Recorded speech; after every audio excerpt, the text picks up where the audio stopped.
On the 7th of November 1910, something happened at a small railway station in the flat middle of Russia that the entire world watched.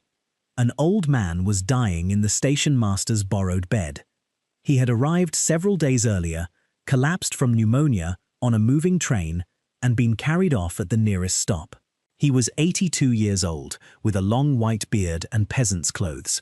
He had walked out of his home in the middle of the night without telling anyone. He had no clear destination. He was fleeing. Outside the cottage, the platform was thick with people. Reporters had arrived by the trainload from Paris and London and Berlin. The telegraph wires ran without pause. A French film company had set up its cameras on the platform, filming everyone who stepped down from an arriving carriage, because everyone who stepped down was famous, or would become famous by association. The Russian secret police were there too. Plainclothes officers moved through the crowd, wiring regular reports back to St. Petersburg. The government was genuinely afraid that this old man's death might ignite the countryside. A priest had been sent by the Russian Orthodox Church, hoping for a deathbed reconciliation. The disciples who controlled access to the cottage refused to let him near the door. And then there was the wife, Sophia. 48 years of marriage, 13 children, a life given entirely to one man's genius. She had arrived on a special train and was not allowed inside. For days, she walked the frozen platform, peering through the frosted window of the cottage, trying to see her husband's face. The newsreel cameras filmed her there, in the snow, locked out. Inside, the man who had written the greatest novels in the Russian language was drifting in and out of consciousness. When his daughters held a pencil to his hand, he dictated fragments. He spoke of peasants. He spoke of God. He spoke of truth. He never mentioned his novels. His name was Leo Tolstoy, and the question that sits at the center of his life is not how he became the most famous writer in the world. That part is easy enough to explain. The question is, why did he walk away from it? He had written works that redefined what literature could hold. He had been called the conscience of the Russian people, the greatest living writer on earth, a man whose moral authority reached across continents. By the time he was 40, he had everything the world promises will be enough. The estate, the family, the fame, the genius recognized and celebrated on every side. And none of it was enough. Worse than that, it became unbearable. What followed the success was a collapse so complete it forced him to take his entire life apart, to strip away the novels and the estate and the marriage, and ask, with the desperation of a man who genuinely cannot find the answer, what any of it was for. He spent 30 years trying to live by what he found. The cost was more or less everything. This is the story of Leo Tolstoy. And to understand how an old man ends up dying in a station master's bed at a railway junction no one can find on a map, we have to go back to the beginning, to a leather couch in a forest clearing in the Russian countryside, to a boy who wept at everything and believed the world could be made perfect, if only someone could find the right words. Before we go further, if you find yourself drawn to documentaries that take the full measure of a life, the kind that stay with you after the screen goes dark, consider subscribing and leaving a comment below. It helps this channel reach more curious listeners, and it means a great deal. I would also love to know where in the world you are listening from tonight. Now, let us return to Russia. Let us return to the beginning. Russia in 1828 was an empire held together by three things: land, fear, and the fiction that both were divinely arranged. The Tsar was Nicholas I, a man who had come to power 3 years earlier by crushing the Decembrist uprising before it drew its second breath. The Decembrists were young officers, many of them veterans of the Napoleonic Wars, who had seen Europe and come home convinced that Russia needed a constitution, an end to serfdom, something resembling civic life. In December of 1825, they gathered their troops and refused to swear the oath to the new Tsar. Nicholas waited until the crowd thinned in the cold, brought up the artillery, and fired. 5 leaders were hanged, hundreds were sent to Siberia, and Russia learned, again, the lesson it had been learning for centuries. that the empire had no interest in being improved. This was the atmosphere into which Leo Tolstoy was born. Not as a poor man's son, not as a serf's child, but as one of the beneficiaries of the arrangement.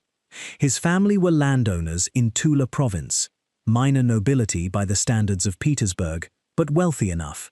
They owned an estate, several villages, and the people who lived and worked in those villages. The word for those people was serfs. In the eyes of the law, they were owned.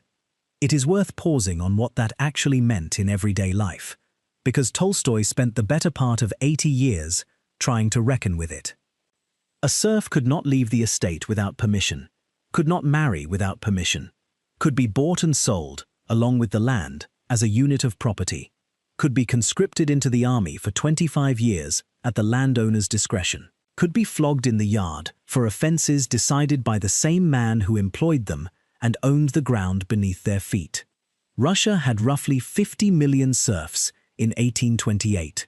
They were the majority of the country, and they built, maintained and fed an empire that regarded them as something between livestock and furniture. Meanwhile, in the cities, a Russian literary culture was beginning to stir. Alexander Pushkin was writing. Nikolai Gogol would begin publishing within a few years. Petersburg had its salons, its journals, its imported fashions and French phrases. The educated classes read widely, argued passionately, and went home to estates that ran on serf labor without anyone in the drawing room raising it as a contradiction. This was the world that Leo Tolstoy was born into. A world of extraordinary beauty and systematic cruelty. A world in which the social contract was not a contract at all, but a sentence handed down at birth, and the only question was which sentence you received. The wound that Tolstoy spent his life probing was not an abstract philosophical wound.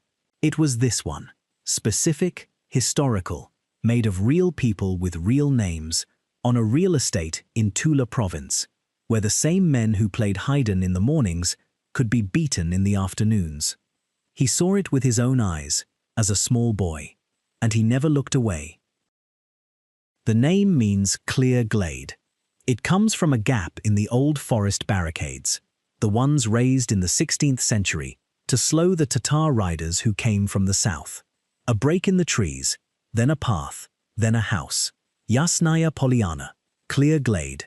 The place Leo Tolstoy was born, and the place he would eventually flee from in the middle of the night, and the place he would be brought back to, in a plain wooden box, to be buried without a cross in the frozen ground. But all of that is still far ahead. For now, the estate. His maternal grandfather, a general who had served under Catherine the Great, built the main house at the highest point of the estate. It had a classical portico held up by 8 columns, 2 wings connected by wooden decking, formal French gardens in front, and a series of small descending ponds beyond them, each one feeding into the next. In the greenhouse, peaches ripened in the Russian cold. On the grounds, a serf orchestra had been trained from childhood. They played Haydn in the mornings. Light came through the windows of the music room at a particular angle in summer, and it fell across the floor in long gold bars, and it was beautiful, and it was built on nothing solid at all. His grandfather, on the other side, was a different sort of man. He had oysters sent from Holland and his linen laundered in Amsterdam. He gambled without restraint, mismanaged everything he touched, and died, leaving a pile of debt that passed through the family like a slow disease. Leo's father received it along with the family name and the necessity of marrying money to stay afloat. The woman he married, Leo's mother, was an heiress, older than him and plain in the face and brilliant in every other way. She spoke 5 languages. She ran the estate with the precision of a general and the warmth of someone who actually liked the people around her. She once wrote a small story about a noblewoman who freed a serf. This was not a common thing for a Russian noblewoman to write in the 1820s. Leo never knew her. She died when he was 2 years old. But there is something else about Yasnaya Polyana that matters more than the architecture, or the debt, or the maternal ghost. There is the green stick. Leo's eldest brother, Nikolai, a boy of remarkable gentleness and strange imagination, invented a game for the younger children. He told them that somewhere in the estate's woods he had buried a small green stick. Carved into that stick, he said, was the secret of universal human happiness. If the stick could ever be found and read, all sickness would end, all anger would dissolve, and every person on earth would love every other person as a brother. He called this vision the ant brotherhood, after the way ants work together without competition or cruelty. Leo believed it. He believed it the way children believe things, completely and without defense. And then he grew up, and the belief went underground, where it spent the next 8 decades reshaping everything it touched. Decades later, he would write in his diary of longing for the ant brotherhood. He would preach it in pamphlets and embody it imperfectly in everything he did. The green stick stayed buried in the woods at Yasnaya Polyana. It was still there when they carried him to his grave. They called him the Howler because he wept at everything. A line of poetry could undo him, a piece of music playing in the next room, the distress of an animal. He was a large, physically strong boy with an unusual face, heavy-featured and vivid, and he moved through the world with his feelings entirely on the surface, unguarded, which is both a gift and a kind of wound when you are a child among children. His mother died in the summer of 1830 of complications following the birth of her 6th child. Leo was not yet 2. He had no real memory of her face. What he had instead was the shape of her absence, which is a different thing entirely and considerably more powerful. He could imagine her as he wished, and he wished her perfect. In his diaries, written across 40 years of adult life, he would return to her again and again, a longing for someone he had never known, for a warmth he could not quite locate anywhere else. She became, for him, the original form of unconditional love, something he spent the rest of his life searching for in philosophy and religion and the faces of peasants and the pages of the Gospels, and never quite finding. His father stepped into the center of those early years instead. Nikolai Ilyich Tolstoy was a charming, somewhat stubborn man who drew beautiful pictures, hunted with his borzoi dogs, and refused to grovel before any official in any office on any occasion. Leo adored him. In 1837, the family packed for Moscow so the older boys could continue their education. 7 carriages and a closed sleigh rolled out of the estate in a slow, creaking procession. A few months later, Leo's father collapsed on a street in Tula and died of a stroke. The boy was 9. For a long time after, Leo would scan the faces in Moscow crowds, half looking, half expecting his father to be there, walking toward him from the opposite direction.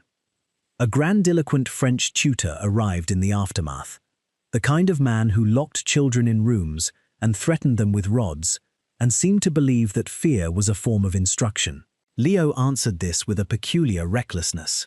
Once, he jumped from a 2nd-story window, convinced, just for a moment, that he might fly. He did not fly. He hit the ground and knocked himself unconscious.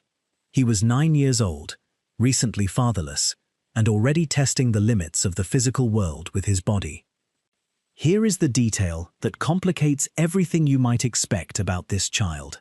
The boy who wept at poetry and jumped from windows, who believed in the green stick and longed for a mother's face he could not remember, who was called the Howler.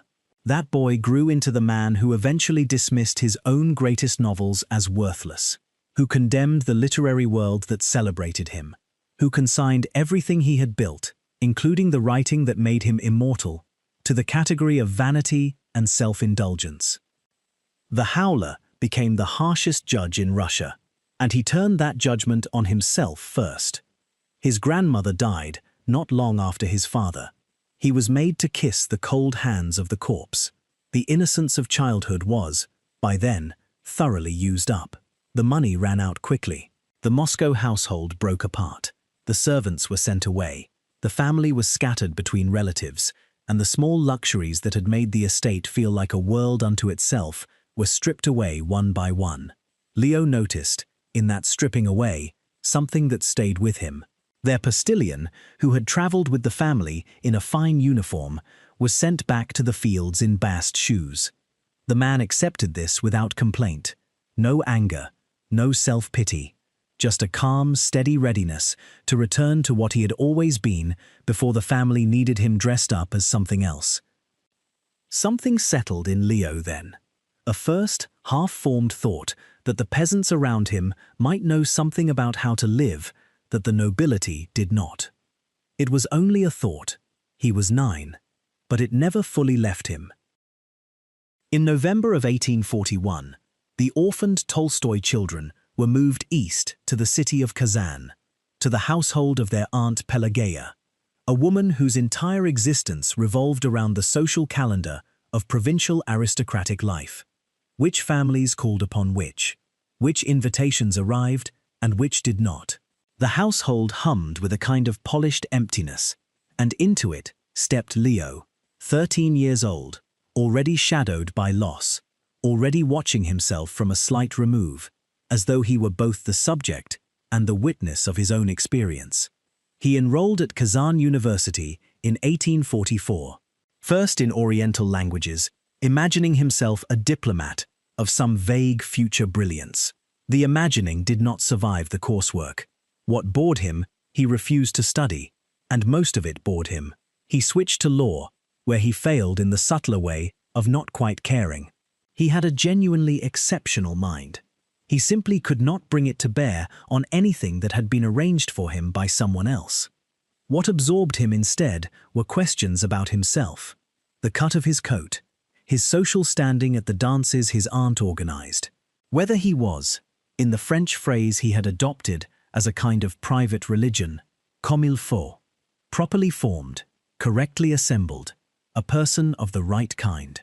Once, in a fit of earnest hope, he shaved his eyebrows entirely off, convinced they would return thicker and more commanding. They did not. His older brother had introduced him, at 14, to the brothels in town. What that first experience left behind was not pleasure, but something harder to name. He stood beside the woman's bed afterward and wept, and could not stop weeping. It was the beginning of a pattern he would spend his entire life fighting. A cycle between desire and shame, between the body's pull and the soul's revulsion at having been pulled. He would return to this pattern in his diaries, in his fiction, in his religious writing, in his marriage, and in a late novella so incendiary that the censors banned it outright. Around this time, he found Jean-Jacques Rousseau. The discovery was total. He read all 20 volumes. He wore a medallion of Rousseau's portrait around his neck, in the place where an orthodox cross would normally hang.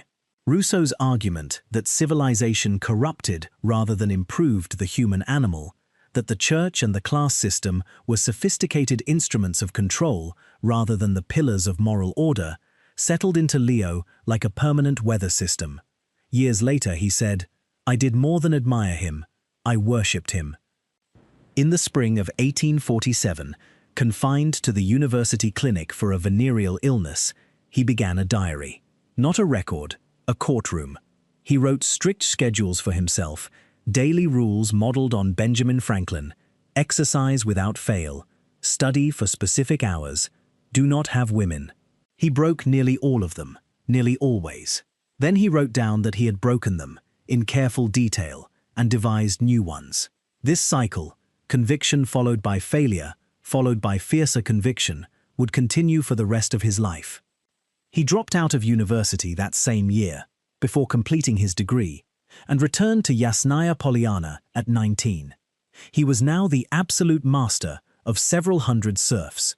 He was also nearly broke, in debt, and without any plan whatsoever. What he had instead was the diary, and the habit, already fixed in place, of calling things by their exact names, including himself. That habit would eventually become the engine of the greatest literature in Russian history. But first, it would produce several more years of spectacular, documented failure. The Yasnaya Polyana experiment did not go well. Leo tried, briefly, to be an enlightened landowner. He designed a one-piece garment that buttoned from the inside. an ascetic uniform of his own invention, and wore it while visiting aristocrats looked on with polite alarm. He eavesdropped on the peasants, trying to understand their lives from the outside. He drafted plans for reforming the estate's management, for lightening the burden on the serfs, for building something more honest than the arrangement he had inherited. The plans collapsed. He drifted between reading and long afternoons of doing nothing, and the gambling. The gambling was the real problem. He traveled to Moscow and then to Petersburg and lost staggering sums at cards. Whole forests of his inheritance vanished in single nights. He wrote to his brother, in stunned self-contempt, "I set off for no reason to Petersburg. Did nothing worthwhile there. Just spent a heap of money and got into debt. It is unbelievably stupid." He knew it was stupid. He wrote it down. He kept going back. By 1851, with his creditors closing in and no particular direction presenting itself, he followed his older brother Nikolai south to the Caucasus.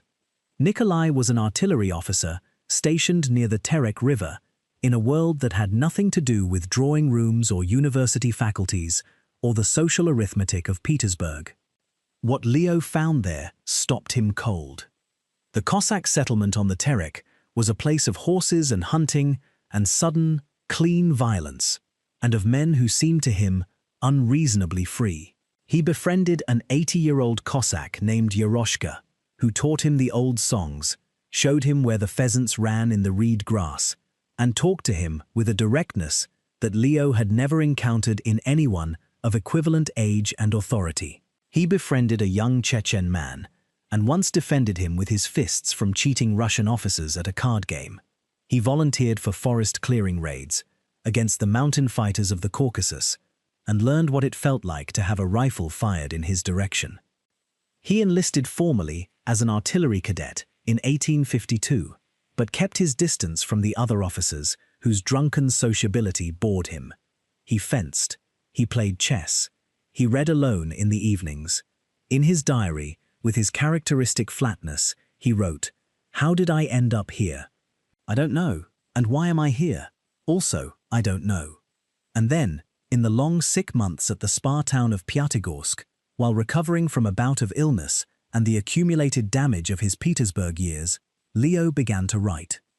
He drafted and redrafted a short autobiographical novel about childhood.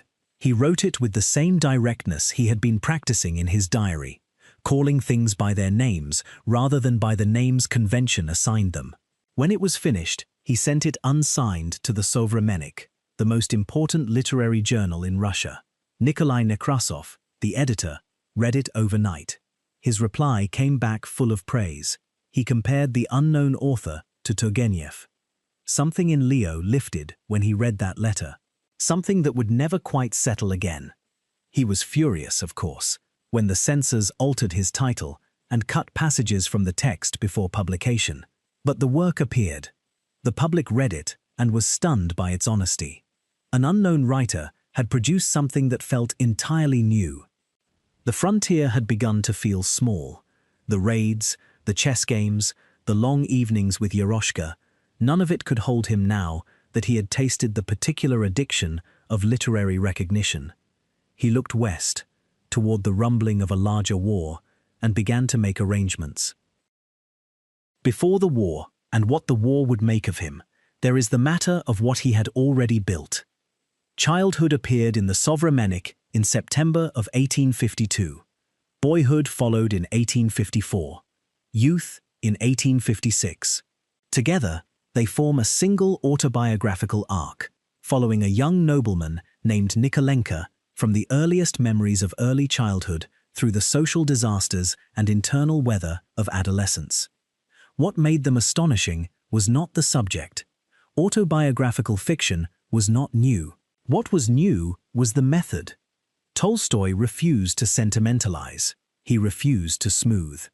Where a less honest writer would have shaped Nikolenka's memories into pleasing arcs, Tolstoy gave them the texture of actual remembering, which is to say, the texture of vanity and delusion alongside tenderness. Nikolenka is capable of genuine warmth and genuine cruelty in the same afternoon, often toward the same person. and he almost never understands which he is doing until it is too late. The narrating adult voice watches this without mercy. The instruction Leo had written to himself while composing the first volume was, "Call things by their name." 3 words. But they were a program. They described a method that would govern everything he ever wrote, from the lightest sketch to the longest novel in Russian history. The method was simply this: look at the thing directly, without the protection of convention or sentiment, and describe what is actually there. Russian literature in 1852 was in the process of finding its own voice, after decades of imitating European models. Pushkin had already done something irreplaceable with poetry. Gogol had bent prose into strange, original shapes. But the kind of sustained psychological honesty that Tolstoy brought to the trilogy was new. It turned inward with a clinical precision that felt, to readers, almost uncomfortable, as though the writer could see not only his own self-deceptions, but yours as well. Nikolai Nekrasov, the editor who had praised the manuscript, wrote to Ivan Turgenev, then the dominant figure of Russian prose, urging him to watch this new writer carefully. Turgenev read the trilogy and agreed. This is an important fact to hold on to. The same Turgenev whom Tolstoy would eventually challenge to a duel with hunting rifles, the man he nearly killed in a moment of genuine rage, was the first established writer to recognize his genius. The trilogy made Tolstoy famous before he had fired a single shot in a war zone, which is its own kind of irony, given what the war would do to everything he thought he understood about glory. But the trilogy also planted something beneath its own surface, a question that runs through all 3 volumes without ever quite being asked directly. What is the relationship between who we actually are, in the privacy of our own experience, and who we present ourselves to be? And what happens when those 2 things cannot be reconciled? He would spend the next 60 years answering that question. The answer would eventually cost him everything. In the early months of 1854, Leo received orders transferring him to the Danube front. Russia was at war with the Ottoman Empire, Britain, and France, a conflict that had begun over influence in the Holy Land and rapidly expanded into something far larger. He arrived at the siege of Silistria on the Danube and found the imperial army disorganized and slow. Orders contradicted each other. Supplies failed to materialize. The pageantry of military life dissolved quickly into mud and bureaucratic confusion. He transferred, on his own request, to the Crimean Peninsula. His reasons were genuinely mixed. There was patriotism. There was the writer's hunger for material, the sense that the real story was further south. And there was also the gambler's calculation that a medal or 2 might help settle the debts still circling above him, like patient birds. By November of 1854, he was in Sevastopol. The Allied forces had encircled the city, and their bombardment ran day and night without pause. He was assigned to the 4th Bastion, the most exposed position in the Russian defensive line, a place where the soldiers measured their remaining time in hours rather than days. The conditions at the 4th Bastion are difficult to describe in language that does not flatten them into something manageable. Deep freezing mud, the constant roar of artillery, a smell made of things that should not be smelled. Leo lived in a damp earth dugout, sharing close quarters with the conscripted peasant soldiers who made up most of the garrison. He watched them with everything he had. His hypersensitivity, which had made him the howler as a child and the keeper of devastating diary entries as a young man, now turned itself on the war with full force. He saw men torn apart by cannon fire at close range. He visited the makeshift hospitals where the pioneering surgeon Nikolai Pirogov worked through the nights performing amputations quickly and brutally, often without adequate anesthetic. The floors were soaked through. Young men lay on their cots and died of infection or of the slow hemorrhage that no one could stop in time. He did not look away. He went back. He also wrote. Despite dysentery, despite the shells that never seemed to stop, he kept his diary and began drafting a series of short pieces composed almost in real time and dispatched to the Sovremennik in Petersburg. These became the Sevastopol sketches. The first of them, Sevastopol in December, reads like nothing else in the literature of war before it. Tolstoy addresses the reader directly. He walks you into the hospital. He makes you smell it. He describes what a man looks like in the seconds after a shell has removed part of his body. And then he describes what the man's face is doing in those seconds, which is the detail that no romantic war writing would have included, and which is the detail that makes the piece devastating. The entire tradition of heroic war narrative, with its charging cavalry and noble deaths and the comforting distance of glory, collapsed under what Tolstoy put on the page. In its place, grinding fear, endless boredom, the small humiliations that follow a man who is frightened and cannot stop being frightened. The second sketch, Sevastopol in May, went further. He turned his attention to the officers themselves and dissected their vanity with a scalpel, the way some of them treated the siege as a stage for advancing their careers, the gap between what they said and what they felt. He traced the exact arithmetic of a man's mind in the seconds before a mortar detonates. The sketches caused a sensation in Petersburg. Tsar Alexander II, who had come to power the previous year, is said to have read the first sketch with tears in his eyes and ordered it translated into French. He directed that the young author be moved to a safer position. The third sketch followed the final days of the siege, the devastating Russian withdrawal, and the deaths of two brothers whose story Tolstoy shaped into a study of pure futility. At the close of the second sketch, he wrote the sentence that would govern the rest of his working life. "The hero of my tale, whom I love with all the strength of my soul, is truth." He left Sevastopol in late 1855, with a decoration he barely acknowledged and a permanent disgust for the machinery that had organized the slaughter.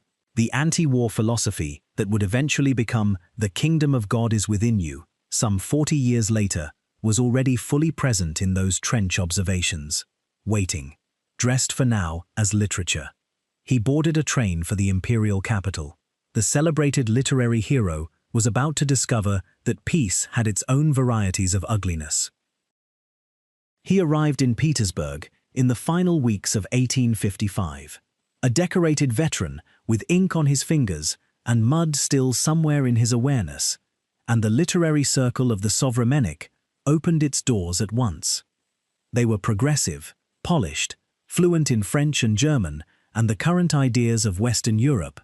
They wore well-cut suits and argued about aesthetics over late dinners in warm rooms. They were certain they had found their man, the great hope of Russian letters, come home from the war. He thanked them with contempt. Where they wore European tailoring, he wore coarse military tunics or peasant shirts pulled from what looked like an old trunk. It was a costume, and it was a provocation, and everyone in the room understood it. He picked fights over ideas that were barely disagreements. He sneered at their belief in art for art's sake, at their faith in gradual liberal progress, at their willingness to celebrate literature as though literature were its own justification. The deepest of these quarrels was with Ivan Turgenev. Turgenev was everything the younger man could not abide. Refined, liberal, beautifully mannered. He had just published A Sportsman's Sketches and Rudin, and was the acknowledged master of Russian prose. He was also genuinely warm toward Tolstoy, at least in the beginning. He recognized the genius immediately. He praised the Sevastopol work without reservation. None of it mattered. Their arguments gathered heat across several years, moving from aesthetic disagreement to personal contempt. Eventually, at a gathering at a mutual friend's house, something was said about Turgenev's daughter and her philanthropic education, and Tolstoy responded with a savagery that shocked everyone present. Turgenev left the room. Leo followed him into the hall and challenged him to a duel with hunting rifles. He meant it. In that moment, he genuinely intended to kill him. The duel never took place. Friends intervened. Letters were exchanged. Apologies of a kind were offered and of a kind accepted. But the friendship was finished, and the two men would not speak for 17 years. In 1856, Leo resigned his army commission. He was done with the military. He was largely done with the literary salons too, though he moved through them a while longer, with the air of a man serving a sentence. What he wanted now was to see the wider world on his own terms. He traveled in 1857, and again between 1860 and 1861. Germany, France, Switzerland, England. He went with a notebook and a scowl, studying schools, visiting prisons, watching parliaments in session, looking for the civilization everyone kept promising was the point of it all. In April of 1857, on a bright morning in Paris, he pushed through a crowd outside the Roquette prison.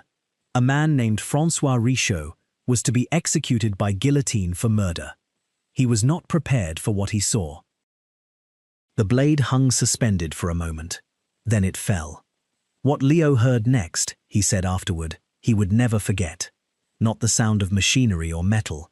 A specific, wet sound. Human and final. That evening, in his diary, he wrote that something inside him had shifted permanently. Not moved, shifted, like something structural giving way. The state, he decided, was simply a large, well-organized machine for ending lives. It did not matter what the crime was. It did not matter whether the process had been conducted according to law, with judges and juries and formal deliberation. In the end, a crowd had gathered, a man had been restrained, and other men, on behalf of the majority, had killed him. The ceremony of justice was a costume. Underneath it was a man with a blade and a basket and a perfectly clean conscience. This was not an abstract conclusion. It came from a specific memory, filed permanently. The sound of a head dropping into a wicker basket on a Tuesday morning in Paris. He wrote the diary entry. He went back to his hotel. He continued his travels. He visited schools in France and Germany that disgusted him almost as much as the execution. Rows of small children reciting in unison, beaten for inattention, drilled into obedience. He saw factories, not classrooms. The state reaching into childhood to manufacture the kind of citizens it needed. He came home to Yasnaya Polyana in 1861 with a plan that was, in its way, more radical than anything he had written in the Sevastopol sketches. He would open a school for the peasant children on his estate and run it on principles the state would find alarming. No grades, no punishments, no fixed hours. Come when you want, leave when you want, learn because you find it interesting, or do not learn. Lie on the floor if you prefer. The children came. They sprawled across the room and read Pushkin aloud, argued with their teachers, and wrote stories in voices so immediate and strange that Tolstoy could barely contain his amazement. He started a journal to document the method and defend it against the educated classes, who were predictably horrified. The peasant children, he argued, had more to teach the nobility than the nobility had to teach them. The secret police searched the estate while he was abroad in 1862, looking for evidence of revolutionary activity. They found only books and children. The Paris morning stayed with him through all of this. It stayed with him through the next 20 years of literary fame. It stayed with him through the crisis that broke him apart in his 50s. It was still there when he finally gave it its proper form, in a book so dangerous that the Russian censors refused to let it anywhere near a printing press. But that is 30 years ahead. For now, the school was open, the diary was running, and there was a woman in Moscow whose father was a court physician and whose name was Sophia, and who was 18 years old, and who had no idea what was coming. The school deserves a moment of its own, because it is not simply a biographical footnote. It was Tolstoy's first full experiment in living what he believed, and what it cost him tells you something precise about the relationship between his ideas and the world those ideas had to move through. He opened it formally in 1859. The peasant children of the surrounding villages attended without obligation, without payment, without any of the disciplinary apparatus that structured every other educational institution in Russia. There were no examinations. There was no set curriculum. A child who wanted to spend the morning listening to a story and the afternoon outside was free to do so. A child who wanted to argue with the teacher about what they had just heard was encouraged. Tolstoy himself taught. He sat on the floor with the children. He read to them and asked them questions, and was, by his own account, astonished by the quality of their responses.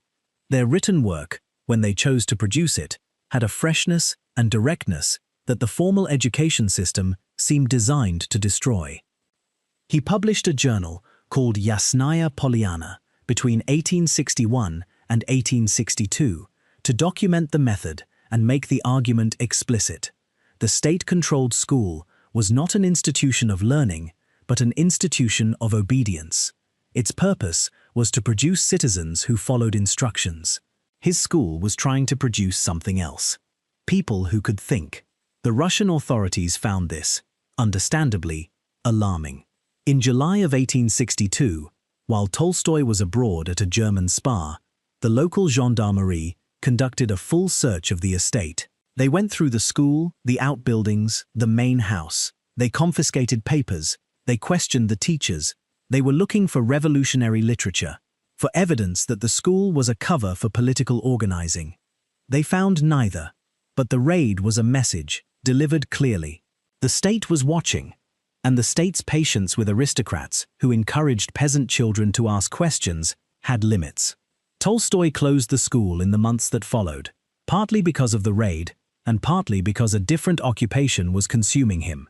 The school had given him his first true glimpse of what he was reaching for, a life that matched what he believed.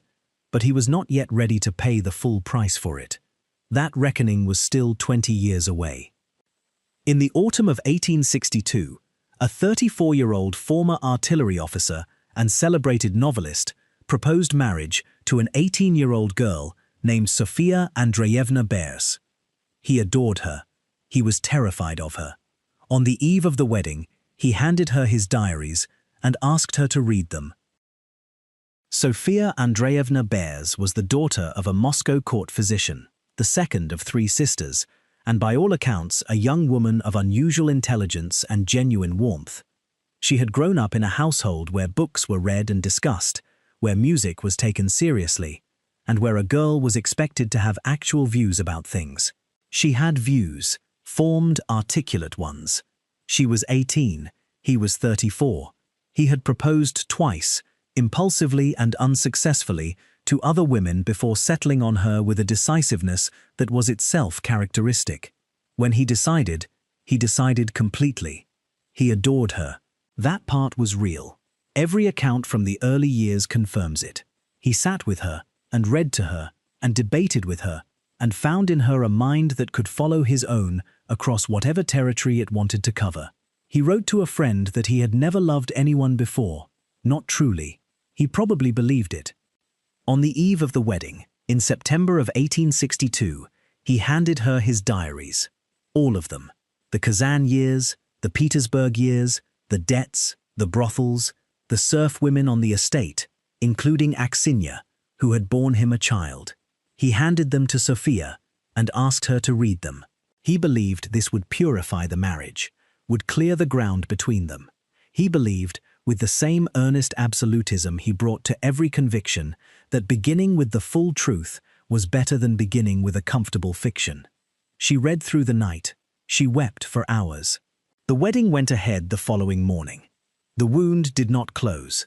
Not that year, not in the 50 years that followed. It changed in shape, deepened in places, scabbed over in others. But it was always there, inside the marriage, from the first day. And yet, the early years were genuinely productive, in the way that a certain painful domestic intensity can be productive. Sofia managed the estate with the same precision her mother-in-law had once shown, kept the accounts, organized the household, and raised the children who began arriving in steady succession. She was also his first reader, his most rigorous critic, and his most essential support. His handwriting was nearly unreadable, even to people who had spent years trying to decipher it. She read it anyway. She copied his manuscripts out by hand, again and again, often late at night, often while pregnant, because the drafts kept changing and the publishers needed clean copy. She copied War and Peace by hand 7 times. 7 complete passes through a novel of over 500,000 words, in near unreadable script, by candlelight, with a child asleep somewhere in the house and another one on the way. This is not a detail to pass over quickly. It is the measure of what she gave. She gave it willingly, in those early years, because she believed in what was being made. She was right to believe. But belief is not a shield against damage, and the damage had been laid in from the beginning. In 1865, the first installments of a new novel began appearing in the journal Ruski Vestnik. The novel was called War and Peace, and it was going to change everything, including, quietly and fatally, the man who was writing it. He had meant to write a novel about the Decembrist uprising of 1825. The research pulled him backward, toward 1812, toward Napoleon's invasion, toward the burning of Moscow, and then further still, toward the families and drawing rooms and battlefields from which that catastrophe had grown. What emerged, across 6 years of drafting and revision, was not the novel he intended. It was something larger and stranger and more dangerous than anything he had planned. War and Peace began appearing in the journal Ruski Vestnik in 1865. The final version stood complete in 1869. By any measure of scale alone, it was staggering. 15 characters of genuine depth, hundreds more, moving through the background. 3 major narrative threads braided across 15 years of Russian history. And beneath all of it, a single argument, pressed into every chapter with the patience of a man who had thought about it for a very long time. The argument was this: history is not made by great men. It is made from below, by the uncounted, unremarkable decisions of millions of ordinary people, none of whom can see the shape of what they are building. Napoleon, in Tolstoy's telling, was a vain and agitated man who understood almost nothing of the events he supposedly commanded. He issued orders that no one fully obeyed. He believed he was directing the Battle of Borodino, when in fact, the battle was directing itself, grinding forward or backward, according to the accumulated fear and resolve of the men in the field, who had no idea what was happening anywhere beyond the few yards around them.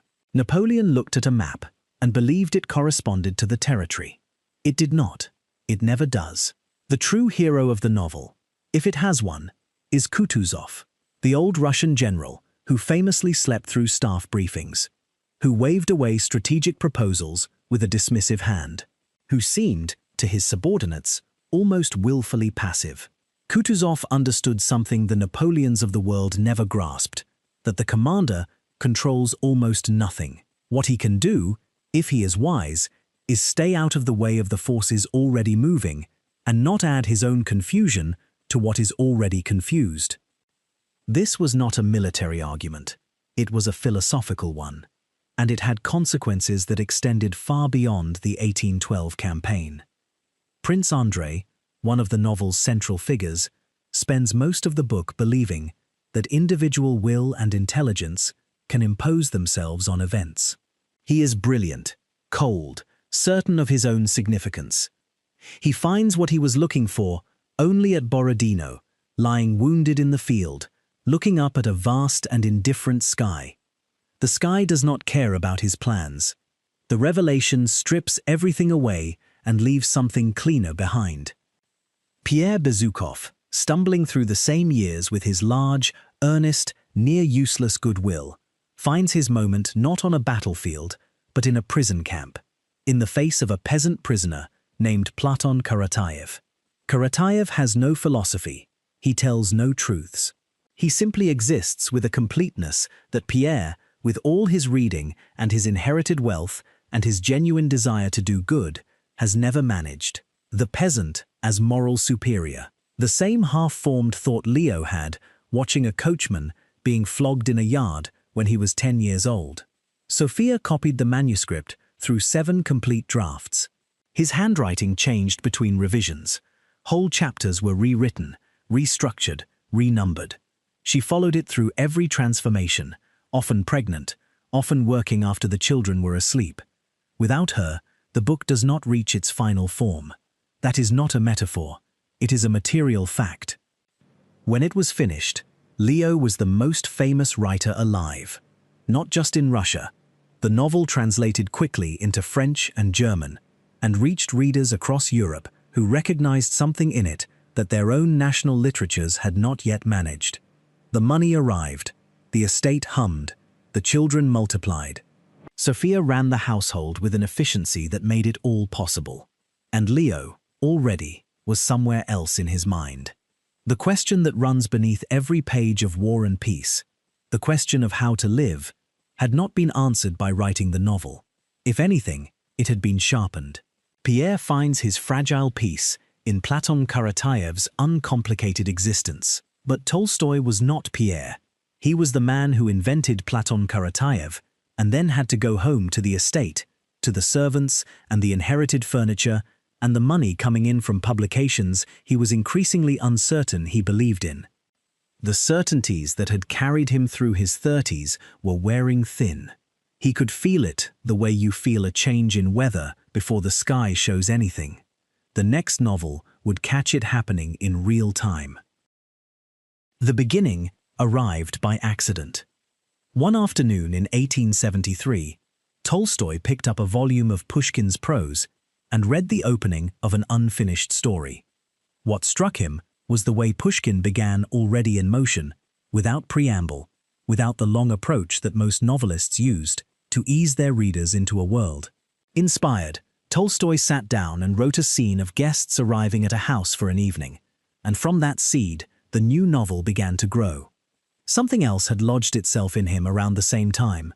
A neighboring landowner's companion, a woman named Anna Pirogova, had thrown herself under a freight train after her lover abandoned her.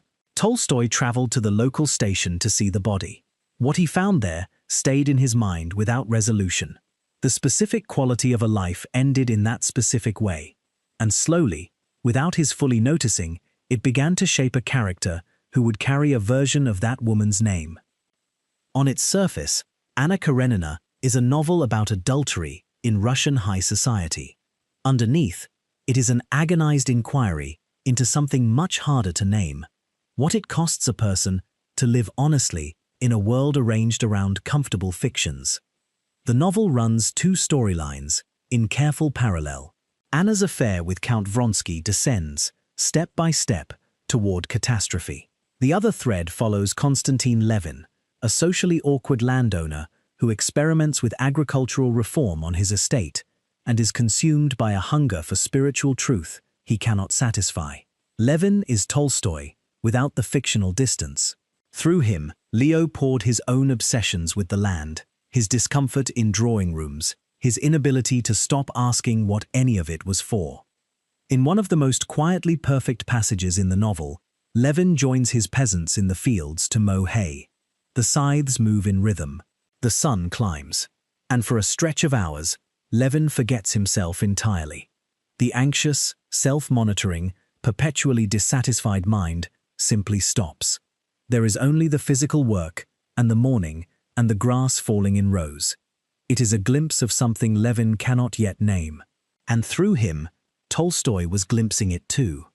The novel opened with an epigraph drawn from the Book of Romans: "Vengeance is mine, I will repay, saith the Lord." Those words were a signal, a refusal of the moral authority of the society that surrounds and destroys Anna.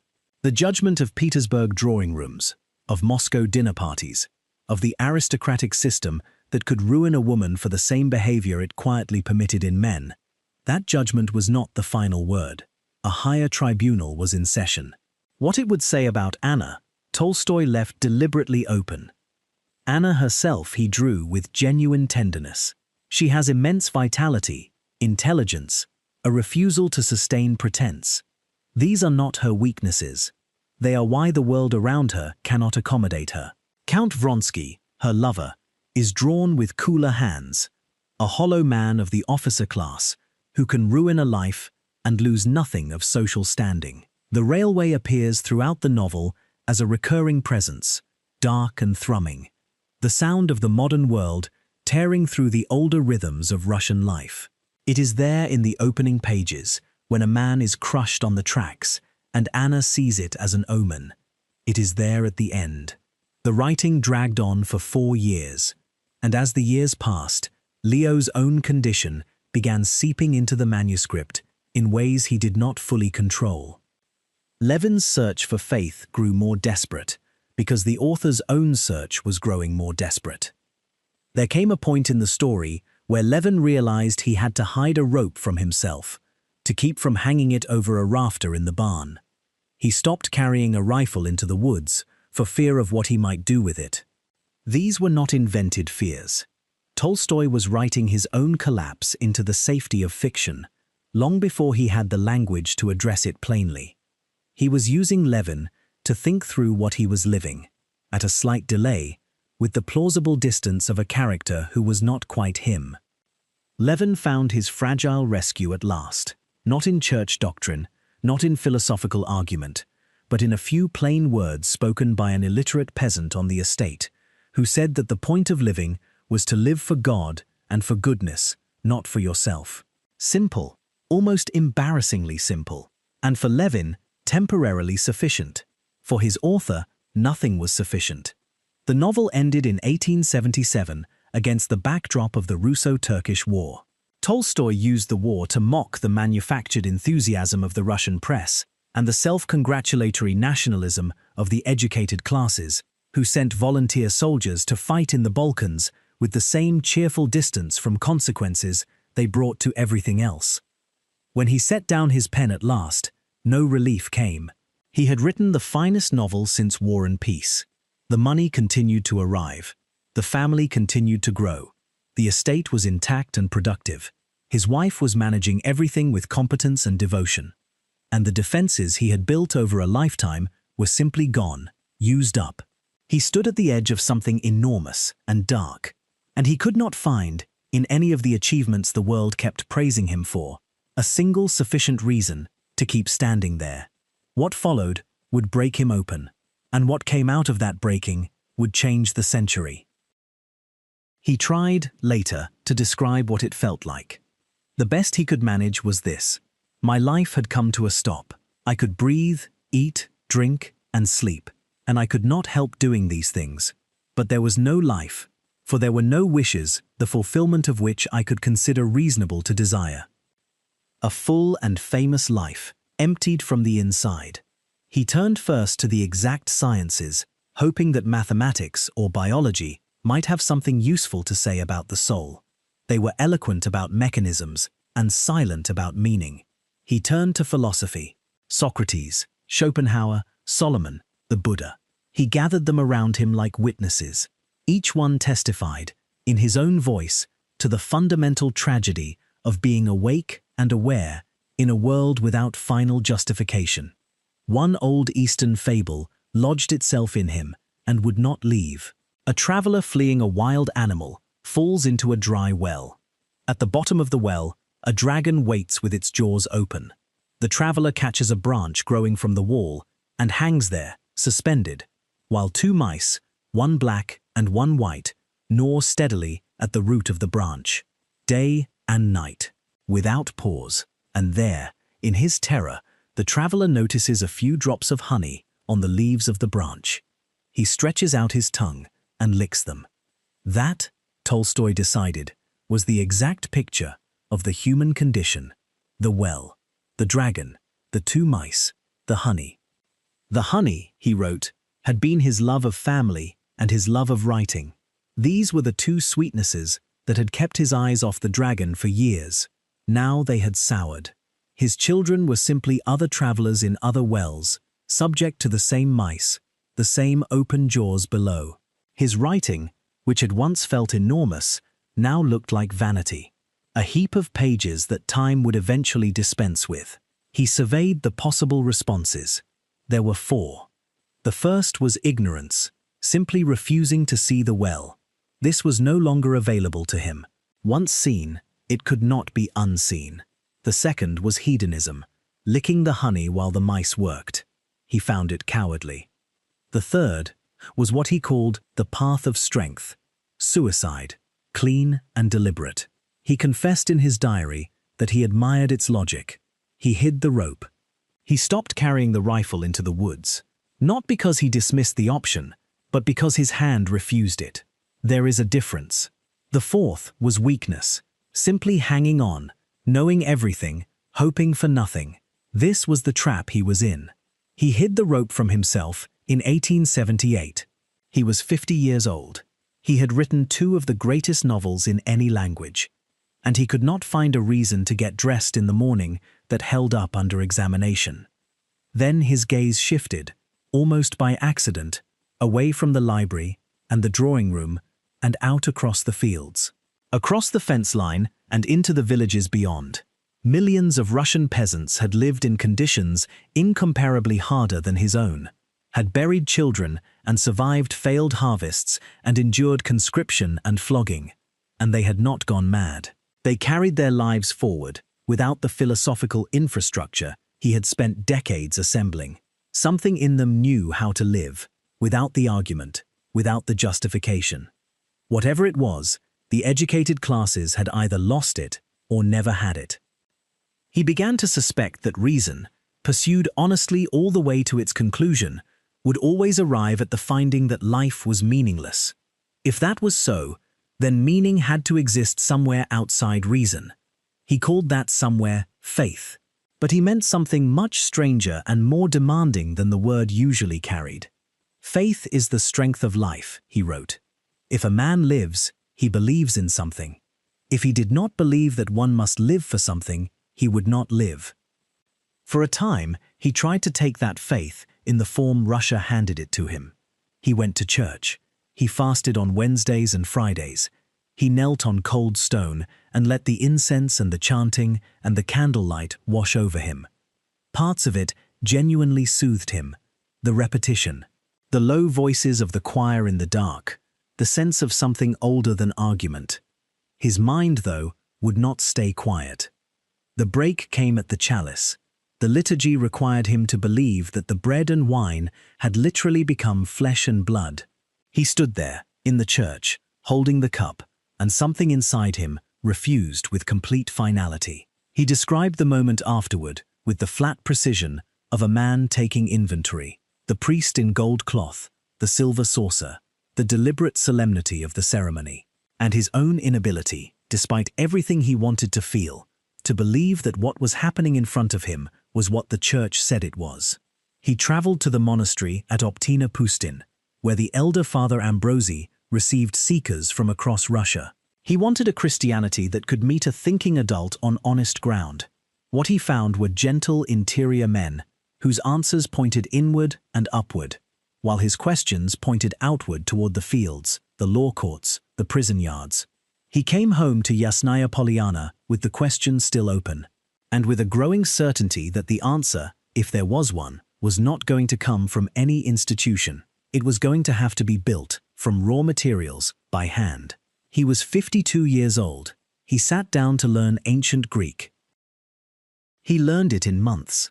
This should have been impossible for a man of his age, with no prior foundation in the language, but he treated Greek the way he treated everything that mattered to him, with a total, somewhat frightening concentration. He read Xenophon, Homer, and Plato in the original, moving through the texts with a lexicon and a notebook, until he felt he could weigh individual words rather than simply read them. Hebrew followed.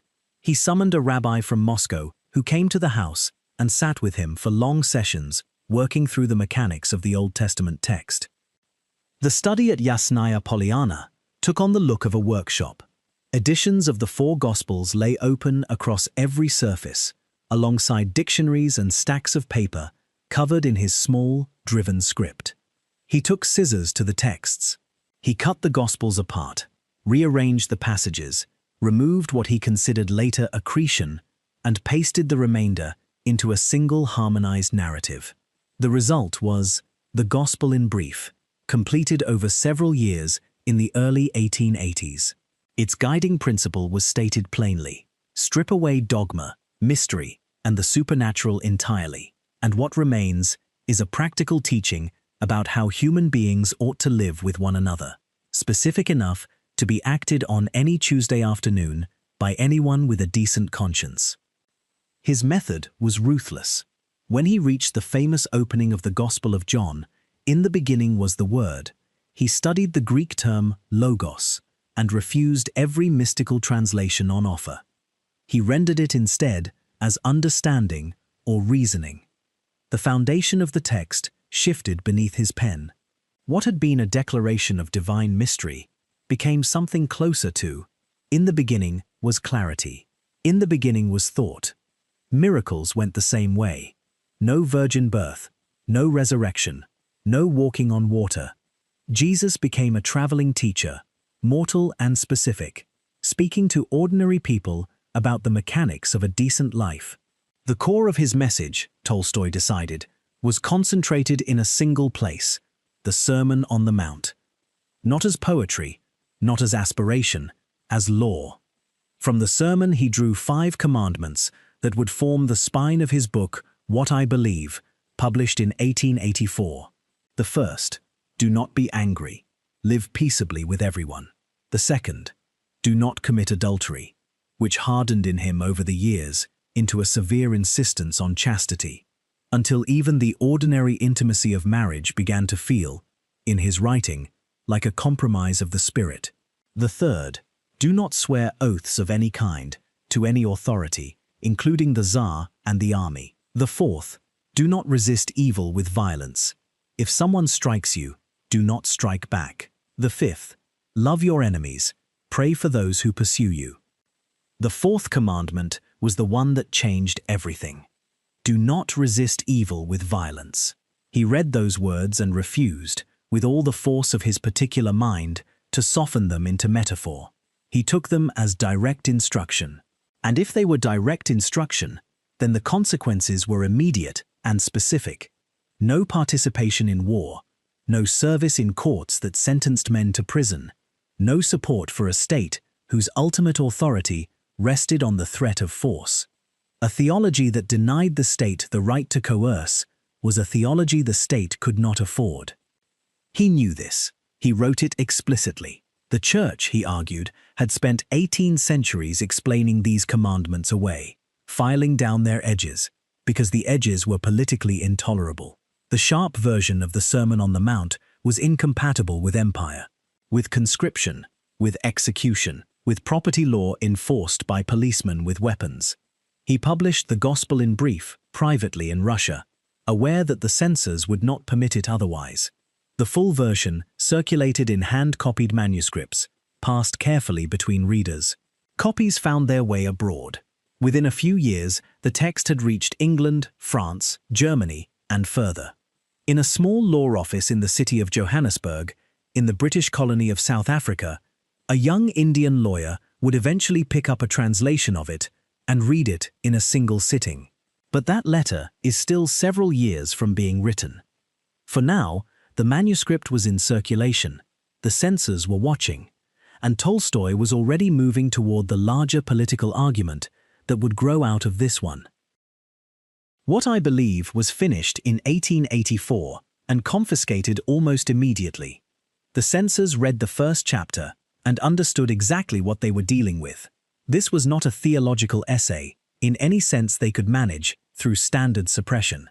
It was a systematic dismantling of every institution the Russian Empire depended on, conducted not in the language of revolution, but in the language of the Sermon on the Mount. No oath to the Tsar. Tolstoy derived this directly from the third commandment against swearing. An oath of allegiance was an oath. The gospel forbade it. Therefore, a Christian could not serve in the army, could not work as a government official, could not appear as a witness in court, could not take any position that required swearing loyalty to any earthly authority. No participation in legal punishment.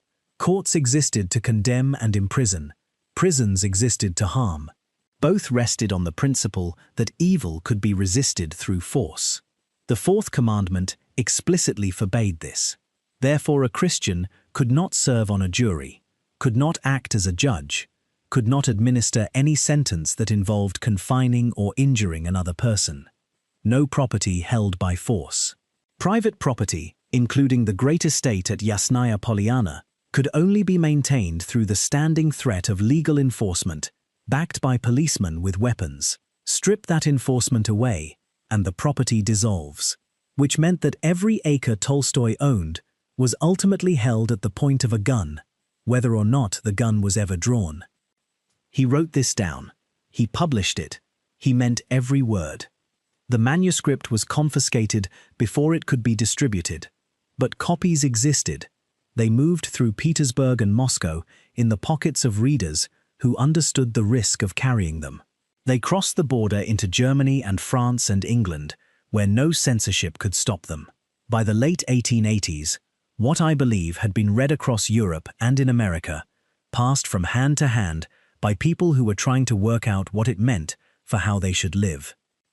Back at Yasnaya Polyana, the practical consequences of Tolstoy's own doctrine were accumulating. He wanted to give the estate to the peasants and renounce the literary copyrights that were generating substantial income. Sophia refused. She had children to feed and educate, and she would not watch them driven into destitution to satisfy a philosophical position. He understood her argument. He could not accept it, and the gap between the life he was preaching and the life he was actually living began to press on him with a weight that grew heavier every year. In the summer of 1884, he packed a bag and set out for Tula on foot. He got as far as the road before word reached him that Sophia had gone into labor. He turned back. Their daughter Alexandra was born that night, and Leo stayed. For now. There is a claim, repeated across more than a century of literary commentary, that Tolstoy's moral conversion destroyed him as a writer, that the prophets swallowed the novelist, that after 1878 the sermons strangled the stories. Anyone who has read what he actually produced in those years knows this is wrong. The Death of Ivan Ilyich, completed in 1886, is 60 pages long. It is also, by any serious measure, the most technically perfect thing he ever wrote. Not the largest, not the most ambitious, the most precise. Ivan Ilyich Golovin is a judge of the middle ranks, a man of modest talent and tidy ambitions, who has arranged his life exactly as a man of his class is expected to. A respectable career, a proper marriage, a well-furnished apartment in Petersburg, with curtains hung at the correct height. He takes a fall from a stepladder while personally supervising the hanging of those curtains, and bruises his side. The bruise becomes a pain, the pain becomes an illness, and the illness, slowly and without mercy, dismantles everything he believed his life had amounted to. The doctors arrive in their black coats and speak to him in the exact tones he himself had used for years from the bench, pompous, reassuring, fundamentally indifferent. His wife manages his dying as a social inconvenience. His colleagues at the court barely interrupt their card games to acknowledge his condition. The life he built with such care turns out to have been constructed entirely for other people's approval, and other people are not, in the end, particularly interested. Only Gerasim, the young peasant who cleans for the household, treats Ivan Ilyich with simple human honesty. Gerasim does not pretend that his employer is recovering. He does not perform optimism. He holds the dying man's legs on his shoulders through the night, in the position that eases the pain, because that is what the man needs, and because it is a natural thing to do for another person. No ideology, no philosophy, just the plain fact of one body helping another. Gerasim is Platon Karataev's direct descendant, the same figure in a smaller room doing a more specific thing. 3 years later came the Kreutzer Sonata, which caused a scandal of a very different order. The entire story unfolds inside a moving train carriage, a confession delivered by a man named Poznishev to a stranger who cannot leave. He tells how he married within the rituals of his class. He tells how jealousy of a violinist who played Beethoven with his wife ended in a killing. The censors banned it outright. Sophia traveled personally to Petersburg and petitioned the Tsar to allow publication in the collected works. He agreed, reluctantly. The petition required Sophia to read the novella's portrait of marriage, which her husband had written as an attack on the institution they shared, and then defend his right to publish it. She did. Alongside the fiction, Tolstoy had been developing a theory of art that he finally published in 1897 as What is Art? The argument was simple and deliberately provocative. Most of what the educated classes called culture was counterfeit, designed to produce sophisticated pleasures in people who already had too much. He dismantled Wagner's Ring cycle, chapter by chapter. He dismissed Shakespeare as overrated. And then, with the consistency that made him genuinely alarming to almost everyone, he consigned his own early novels to the same category of bad art and meant it. Real art, he wrote, is an infection. The artist genuinely feels something, and through the work, the reader catches that same feeling as one catches a cold in a crowded room. It crosses all distances of class and education. It requires no preparation. He pointed, as his example of genuine art, to a Vogel hunter in Siberia, miming a deer hunt for his village. Immediate, shared, true. The late stories follow this theory with strict consistency. The prose is stripped back. The long digressions of war and peace are gone. The lavish ballroom scenes are gone. What remains is language used with a surgeon's economy, cutting straight to whatever is actually happening beneath the social surface. He was writing better than he ever had, and he knew it, which made the contradiction he was living, writing about poverty from a great estate, writing about simplicity from a complicated household, more acute with every page. By the early 1890s, Tolstoy had moved well past the business of gospel commentary. He was building something that the Russian censors would recognize immediately as far more dangerous than any theological text. The Kingdom of God is Within You was completed in 1893. The censors took one look at the manuscript and refused it any access to a printing press. The text was copied out by hand, carried across the border, and published abroad in 1894.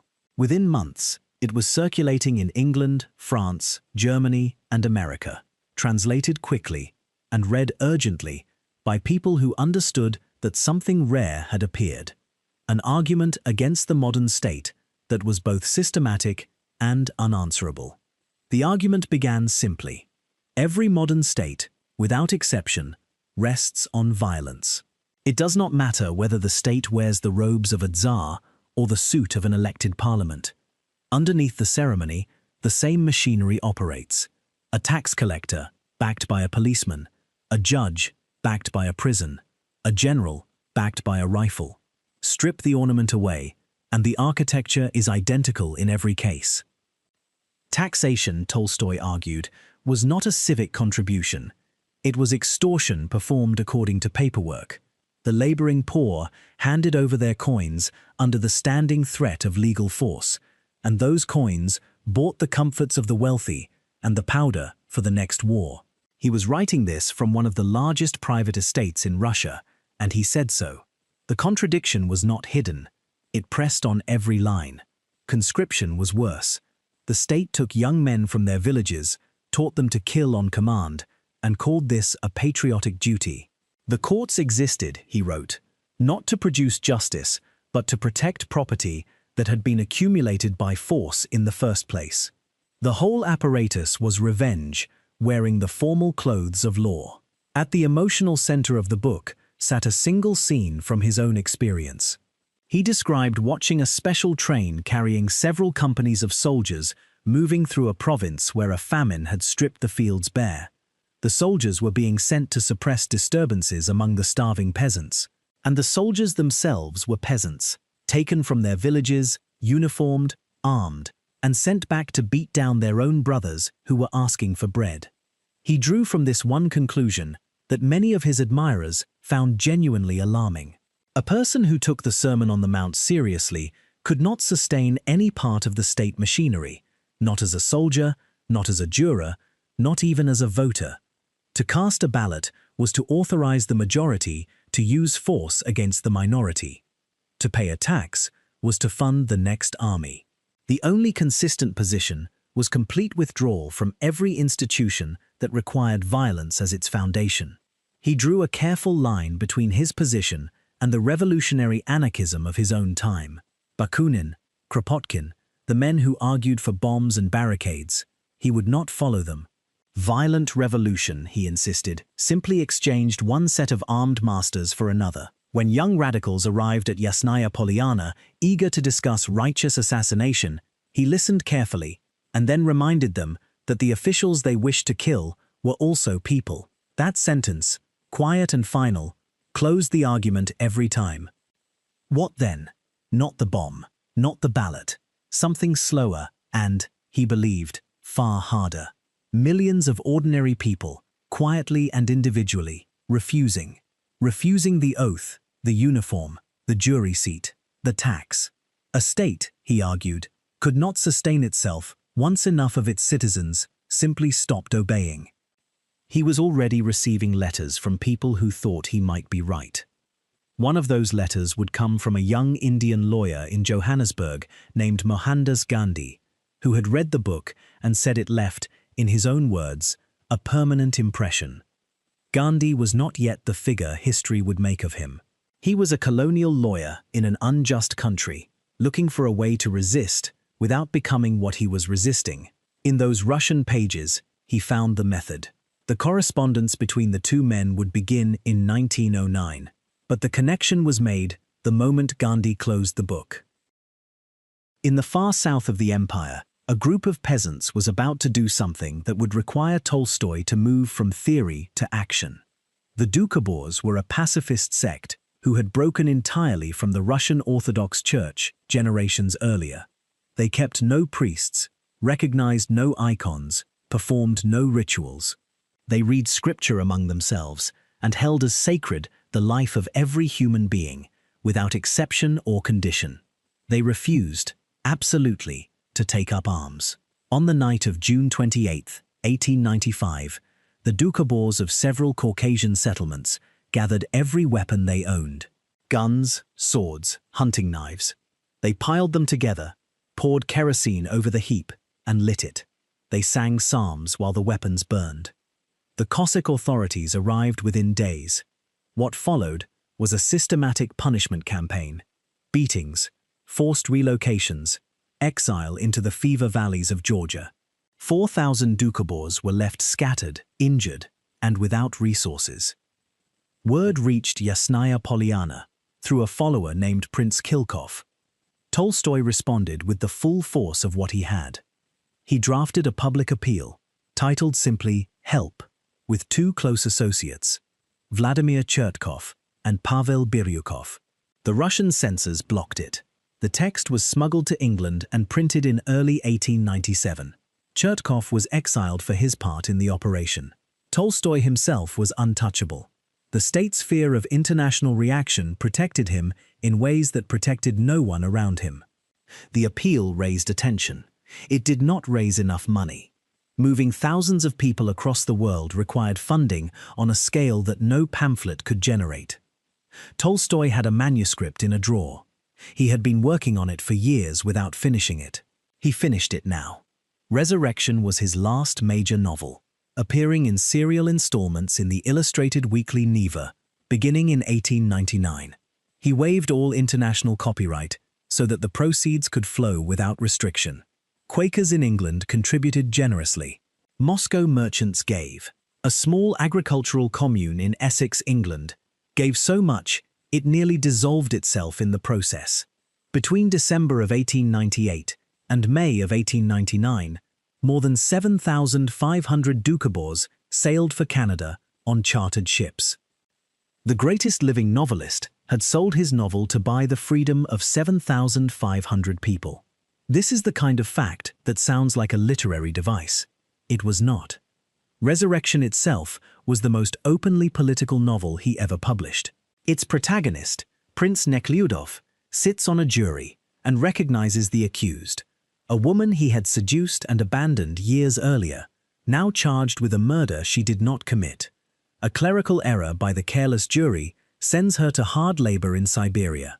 Nekhlyudov follows her on the long road east, passes his land to the peasants, and walks behind the prisoner column through the Moscow summer heat, watching convicts drop from sunstroke while the guards consult their regulations.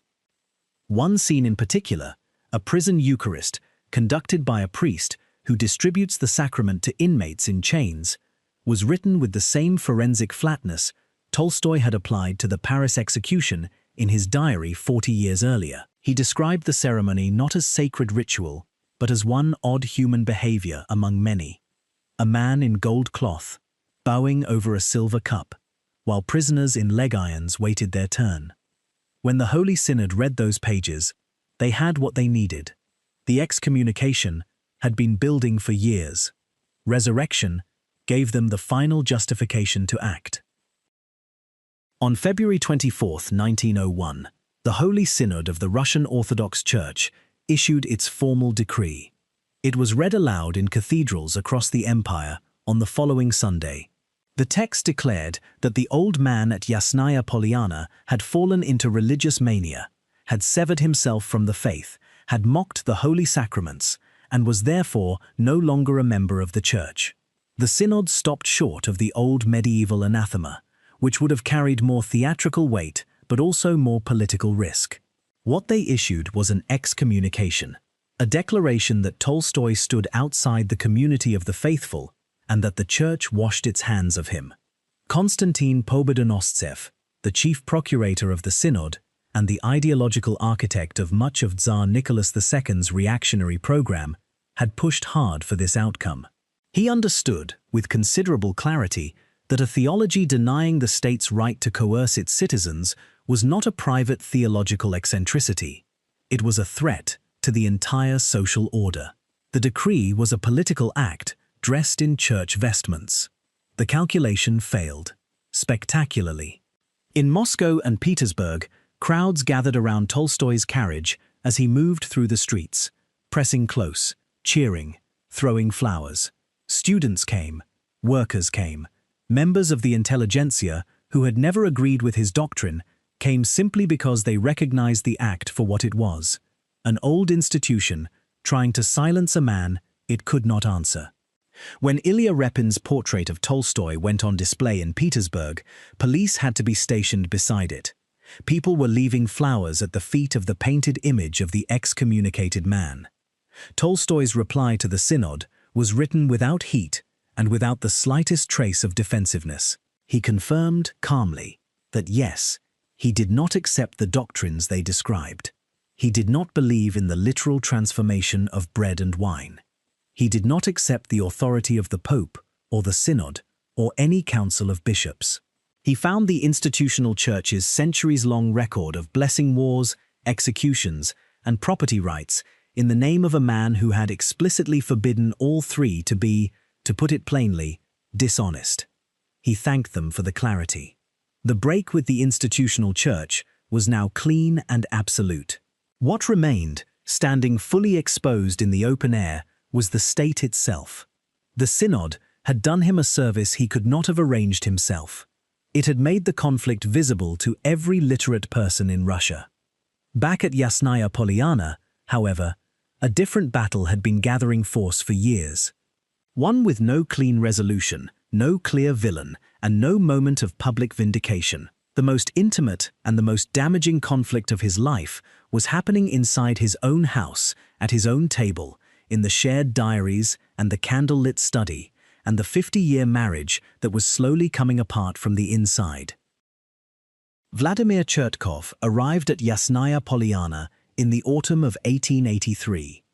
He was a former guards officer, tall and deliberate, from a wealthy family, who had read Tolstoy's religious writings and decided to build his life around the doctrine they described. He gave up his commission, renounced his wealth on paper, and presented himself at the estate as a convert. He was 30 years old. Tolstoy was 55. The discipleship was genuine. So was the ambition that ran beneath it. Within months, Chertkov had made himself indispensable.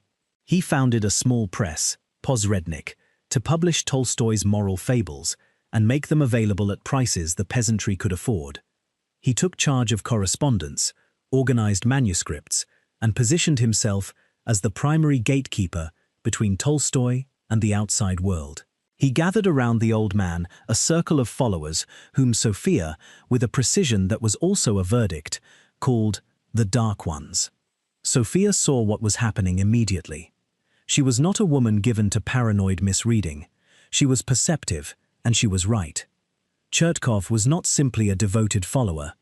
He was engaged in a systematic acquisition of her husband, conducted through ideology rather than sentiment, making himself so necessary to the work that any attempt to remove him would feel, to Tolstoy, like an attack on the doctrine itself. The diaries became weapons. Leo and Sophia had always shared their diaries, at least partially, as a form of intimate communication across the distance that his work created between them. Now the diaries became a battlefield. Sophia read his to find evidence of his cruelty and his emotional distance. He wrote in his knowing she would read it.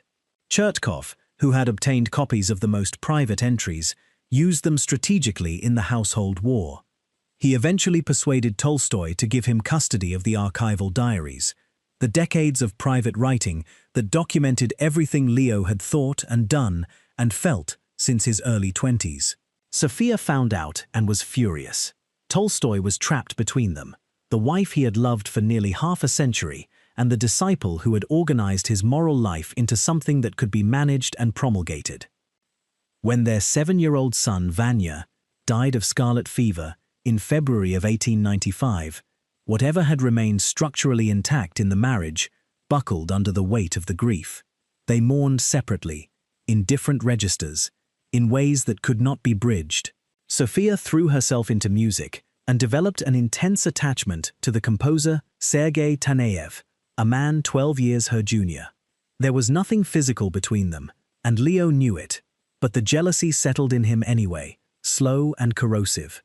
In July of 1897, he wrote Sophia a long farewell letter. He told her he was leaving. He sealed the letter and slid it into the upholstery of an armchair in his study, and then he did not leave. He told a friend that the only thing holding him in place was the certainty that she would harm herself if he went. He stayed, and the house became, year by year, something closer to a siege. The final blow came in the autumn of 1909. Under sustained pressure from Chertkov, Tolstoy signed a secret will, leaving all rights to his literary estate in the hands of their youngest daughter, Alexandra, who had aligned herself with Chertkov's faction.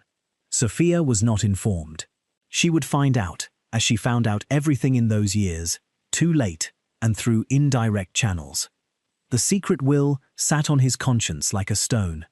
He confided to his hidden diary, the private one kept from both his wife and his followers, that he wanted to suffer, that he felt trapped inside the walls of his own teaching, that he had spent 30 years preaching that a man should own nothing and harm no one, and he was sleeping each night under a carved ceiling, in an inherited house, watched by a woman who loved him and read his papers by lamplight in search of evidence of his cruelty. He was 81 years old. He had a weak heart. He was fainting with increasing frequency, and the pressure inside the house was approaching the limit of what he could carry.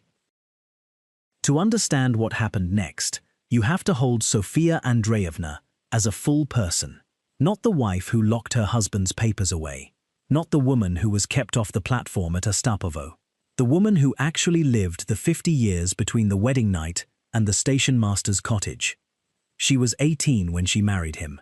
She was 66 when he died. In between, she bore 13 children, 8 of whom survived infancy. She raised them on an estate that doubled as a commune, a court, a mail center for international correspondence, a publishing operation, a pilgrimage site, and a battlefield of competing ideologies. She managed all of it. She copied his manuscripts by hand through every major work of his mature career. Anna Karenina went through multiple complete drafts, each one in his barely legible script, each one requiring her to decipher not just the words, but the marginal changes and the interlinear corrections, and the passages crossed out and rewritten in smaller writing above the original line. She did this while running a household, managing the estate accounts, raising the children, and conducting her own correspondence with publishers, lawyers, government officials, and the endless stream of visitors who arrived at Yasnaya Polyana wanting access to her husband. She was also a person with her own intellectual life. She kept a diary from the early years of the marriage. She wrote. She played the piano seriously. She had views about literature and music that were her own, not derivative of his. When she disagreed with him, she said so directly, in writing and in person, and she was often right. The famous petition to the Tsar, which secured permission to publish the Kreutzer Sonata in the collected works, required her to travel to Petersburg, request an audience with the imperial court, and advocate for a book that described marriage as a form of legalized exploitation. She did it without complaint, because the book was his, and she believed in his right to publish what he had written, even when it wounded her personally. She was wounded by it personally. When their youngest surviving son, Vanya, died, she wrote that something in her had simply gone. The grief was total, and in the years after, as Chertkov consolidated his hold and the household increasingly divided into factions, she became the figure everyone around her was most comfortable blaming. She searched his study at night. She demanded that the archive be returned. She made scenes. She was difficult. She was also the person who had given more to his work than anyone else in the world, and she could see it being taken from her by a man whose devotion to her husband's ideas had no room for her at all. She loved Leo. She told him so, in her diary, repeatedly, through all of it. Even at the worst of it, the love is there on the page, alongside the rage, alongside the despair. He loved her. He told friends so. He could not live with her anymore. That was the truth, and it had no good resolution. Their youngest daughter, Alexandra, had chosen Chertkov's side and would manage the literary estate after Leo's death. Their other children were divided. The house was divided. The diaries were divided. And the old man at the center of it, 81 years old, with a failing heart and a secret will pressing on his conscience, had already begun, in his private journal, to write about leaving. Not as a metaphor, as a plan. In the small hours of October 28, 1910, Leo Tolstoy rose from his bed. He dressed in the dark. He woke his doctor, Dusan Makovitsky, a devoted follower who had lived at the estate for years and who wrote down, in his notebooks, nearly every word the old man spoke. Leo told him, very simply, that they were leaving at once, in secret, and that he would not be coming back. He packed by candlelight, a few shirts, notebooks, pens, the diaries he kept hidden from everyone. On the table in his study, he left a letter for Sophia. It asked her not to follow. It explained, in the measured language of a man who had been composing this particular argument in his head for years, that an old man had the right to spend his final days in quiet and in solitude. A right he might have claimed with more dignity if his heart had been stronger and the season warmer. He was 82 years old. His heart had been failing for months. He had fainted several times that autumn, without warning, in the middle of conversations. He slipped out into the wet grounds and lost his cap somewhere in the dark between the house and the stables. He and Makovitsky woke the coachman without explanation and drove through the freezing pre-dawn to the small station at Shekino, where they bought third-class tickets and boarded without announcement, hoping to move through the crowd of peasants on the wooden benches without being recognized. He had no clear destination. He went first to the monastery at Optina Pustin, the place he had visited during the crisis of 1878, when philosophy had failed him, and he was looking for something the institution might still provide. He spoke with the elders. He sat in the familiar silence of the grounds. He found, as he had found before, that their answers pointed in a direction his questions could not follow. From Optina, he traveled to the small convent at Shamordino, where his sister Maria had lived as a nun for many years. They sat together for several hours. He spoke seriously, she later recalled, about renting a peasant hut in the area, about spending whatever time remained to him in the kind of plain, unobserved life he had been writing about for 30 years. The idea was real. He meant it. But the fear of being found there and brought back to Yasnaya Polyana would not leave him. If Sophia discovered his location, and she would, she had always found everything eventually, the scene would be unbearable for both of them. He could not stay still long enough to become invisible. So he went back to the trains. His youngest daughter Alexandra had joined them by this point. The three of them traveled south together, through the Russian autumn, through the flat landscape of Tula province, spreading out beyond the carriage windows. The destination shifted, perhaps toward the Caucasus, perhaps toward one of the small Tolstoyan farming settlements near the Black Sea, communities that had grown up around his doctrine and that he had never visited in person. Nobody on the train, including Tolstoy himself, was entirely certain. The carriages were unheated. Third class offered wooden benches, and the company of people who, in ordinary circumstances, would have had no idea who was sitting among them. He had wanted this, the anonymity of it, the plainness. The cold did what the cold does to an 82-year-old man with a damaged heart. On the 31st of October, somewhere on the moving train, he began shivering violently. The fever came up fast. Makovitsky examined him and delivered the verdict without softening it. Pneumonia. Serious. They had to get him off the train at the next stop, regardless of where that stop happened to be. The train slowed. The platform appeared through the window. A water tower. A red wooden station master's cottage. A sign. Astapovo. The station master at Astapovo was a man named Ivan Ozolin. He recognized, on his platform, the face he had seen in newspapers and journals and illustrated weeklies for decades. He did not hesitate. He cleared out his own house and gave up his own bed to the dying man. And so Leo Tolstoy came to rest, in a borrowed room, in a stranger's home, beside the tracks of a railway junction that no traveler had ever meant to visit. Word spread within hours. What followed on that platform was something that had no precedent in the world.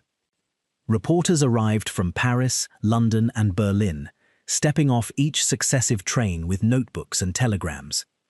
The Pathé newsreel company set up its cameras on the platform and filmed every arriving carriage. The telegraph wires ran continuously, carrying hourly reports to editorial offices across Europe and America. For the first time in history, the world watched a famous man die in something close to real time. The Russian government sent plainclothes police officers to move through the crowd, watching for signs that the gathering might become something politically dangerous. The secret police wired reports back to St. Petersburg every few hours. The government had been afraid of Tolstoy for 30 years. They were afraid of him still, even now, even here. The Holy Synod dispatched a priest, Father Varsanofi, to the station. The Synod had excommunicated Tolstoy 9 years earlier. Now they wanted a deathbed reconciliation, a public return to the church, something that might undo, or at least complicate, everything he had written against them. Chertkov and the inner circle who controlled access to the cottage refused to open the door. The priest waited on the platform. He was never admitted. A special train arrived carrying Sophia and several of the older children. Then came the thing that the newsreel cameras filmed and that people who saw the footage never forgot. Sophia was not allowed inside. For days, she walked the frozen platform. 48 years of marriage behind her, and a locked door between her and the room where her husband lay. She pressed her face to the frosted glass of the cottage window, trying to see him. The cameras filmed her there, in the snow, in her dark coat, peering through the glass. The woman who had copied War and Peace by hand 7 times was locked out of the room where her husband was dying. Inside the cottage, the pneumonia moved through him steadily. He drifted between consciousness and something deeper. When his daughters held a pencil to his hand during the moments of clarity, he dictated fragments, incomplete thoughts about peasants, about God, about living honestly. He spoke of truth, the same word he had set down 55 years earlier in a muddy dugout at Sevastopol as the only hero of his tale. He did not speak of his novels. He refused the medicine his doctors offered. He asked only to be allowed to die without intervention, which was itself a position, consistent to the last, with his belief that the natural course of things should not be overridden by the impositions of professional authority. In his final hours, when the pneumonia had taken him so deep that he could no longer be disturbed by anything, the disciples unlocked the door. Sophia was let in at last.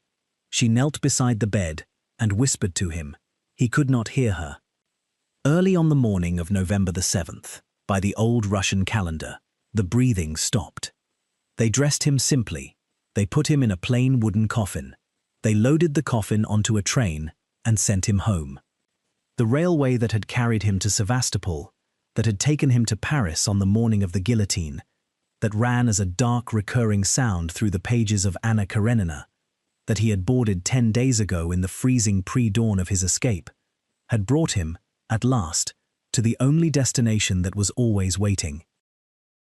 What happened at Yasnaya Polyana, when the coffin arrived, had no precedent in the Russian Empire.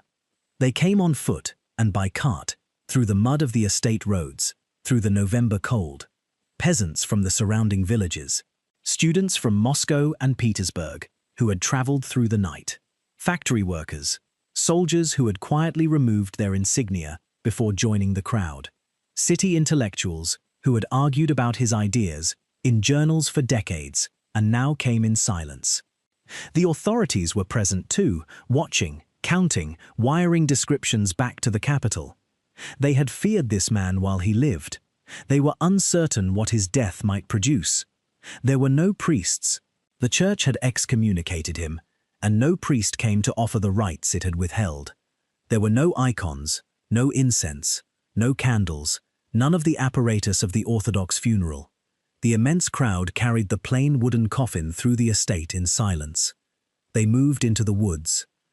Along the path that wound through the birch trees, past the ponds his grandfather had engineered, past the ponds where peaches had once ripened in the Russian cold, past the place where, as a small boy, Leo had believed with his whole heart that a green stick was buried somewhere in the earth, with the secret of human brotherhood carved into it. The procession stopped.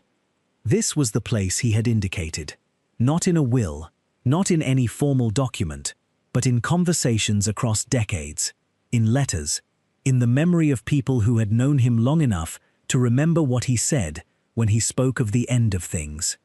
Here, by the green stick, in the woods where his brother Nikolai had buried the childhood myth of the ant brotherhood, the crowd sank to its knees in the snow.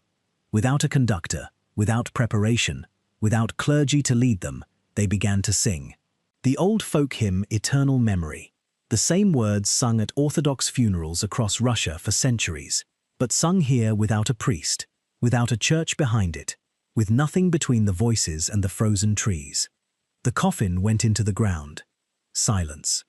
No cross was placed over the grave. He had asked for none. The mound of earth, unadorned, in the woods of the estate where he was born, where he had run the school, and written the novels, and argued with his wife, and received the pilgrims, and hidden the rope, and finally, in the middle of the night, walked away. The green stick was never found, of course. Nikolai had invented it.